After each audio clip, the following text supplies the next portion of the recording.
कि आत्मा परमात्मा में मिलने के बाद कभी वापस नहीं होती। आत्मा परमात्मा जब मिल जाते हैं फिर वापसी नहीं होती। हाँ, यदि होती है तो उसको अवतार कहेंगे, जन्म नहीं कहेंगे। भगवान के मिलने के बाद, आत्मा परमात्मा के मिलने के बाद अवतार हो सकता है उस आत्मा का। जन्म होता है पूर्व जन्मों के कर्मों के अनुसार, और कर्म तो उसके समाप्त हो चुके हैं, वो तो मुक्त हो चुके कर्मों के बंधन से। उसका प्रारब्ध बन ही नहीं सकता अगला। हमारा जो प्रारब्ध सुख दुख का ही पूर्व जन्म के कर्मों के अनुसार बनेगा। लेकिन भगवान के धाम से कोई नीचे आएगा तो उसका तो पूर्व जन्म का कोई कर्म ही नहीं है बचा, वो तो समाप्त मुक्त हो गया कर्म बंधन से।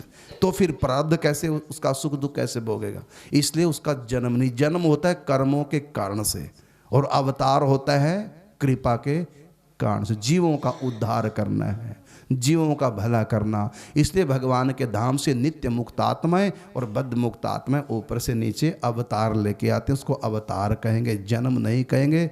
जैसे निम्बारकाचार्य जी भगवान के धाम से आए हैं, सुदर्शन चक्र जी,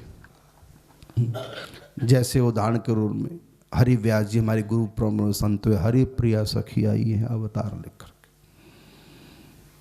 हित हरिवंश जी महाराज भगवान की बांसुरी आई अवतार लेकर। संत हरिदास जी ललता सखी आई हैं अवतार लेकर। कबीर जी कौन है तो प्रहलाद जी आए हैं अवतार लेकर। गुरु नानक देव जी कौन है तो महाराज जनक आए हैं अवतार लेकर। गुरु गोविंद सिंह जी कौन है तो शत्रुघ्न जी आए हैं अवतार लेकर। रामानुजाचार्य जी कौन है तो लक्ष्मण जी आए हैं अवतार लेकर। रामानंदाचार्य जी कौन है तो राम जी आए हैं अवतार लेकर। ऐसे भगवान और उनके परिकरों का अवतार होता है, जन्म नहीं होता। और उसमें जो सुख दुख होते हैं ना, वो सिर्फ योग माया का खेल होता है। वो उनका वो जन्म मरण चक्र में नहीं पड़ते। कुछ काम करने के लिए आए थे, अपना काम करेंगे, और दुनिया के लिए का आदर्श प्रस्तुत करने के लिए उनके ऊपर भी दुख संकट आएंगे, और कैसे वो सुख दुख भोगते, कैसे वो आगे बढ़ते हैं, भगवान से मिलन करते हैं। एक चरित्र, एक आदर्श समाज के सामने रख करके फिर अपने धाम में लौट जाते हैं।